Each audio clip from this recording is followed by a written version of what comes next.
নীলষষ্ঠী কে? নীলষষ্ঠীর ব্রত কেন করা হয়? এই নীলষষ্ঠীর ব্রত যে কোনো তিথিতে পালন করা হয় কেন? ভিডিওটা পুরো দেখুন এবং আমার চ্যানেলটা সাবস্ক্রাইব করুন, নিশ্চয়ই এর উত্তর পাবেন। আধার জমি একাই আমি খুঁজি গো তোমায়, হাত ধরে পারে করে নিও গো আমায়।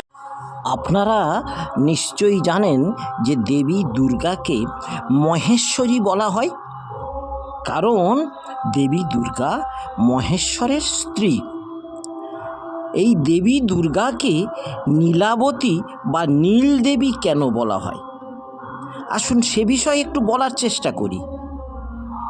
যখন সমুদ্র মন্থন হয়েছিল, সমুদ্র মন্থনে বিষ পান করে ভগবান শিব যখন অস্থির হচ্ছিলেন, ঠিক তখন দেবী পার্বতী আপন বক্ষ সুধা পান করিয়ে শিবকে বাঁচিয়েছিলেন।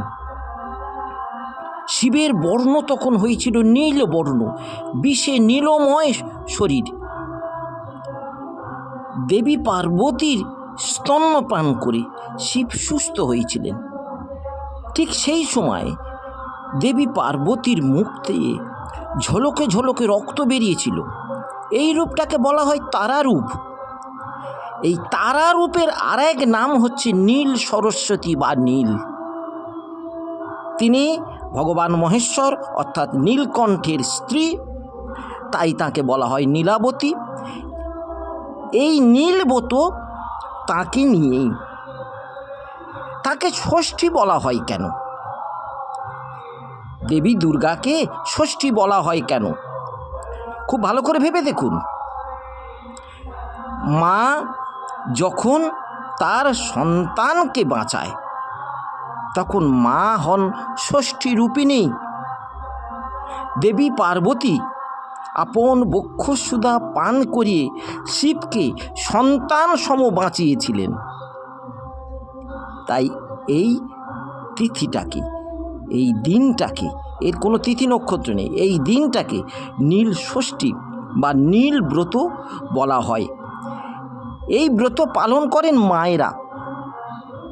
মা দুর্গার কাছে প্রার্থনা করেন যে মা, আমার সন্তানদের ভালো রাখো। নীল ব্রত, নীল ষষ্ঠীর ব্রত করার উদ্দেশ্য হচ্ছে যে সন্তান সন্ততিদের মা যেন ভালো রাখে। মা নীলাবতী দুর্গার আশীর্বাদ আপনাদের সকলের মাথায় বর্ষিত হোক। তার আশীর্বাদে আপনাদের জীবন মঙ্গল এবং কল্যাণময় হোক। আপনারা সবাই ভালো থাকুন। ওম নমঃ শিবায়। জয় দুর্গা।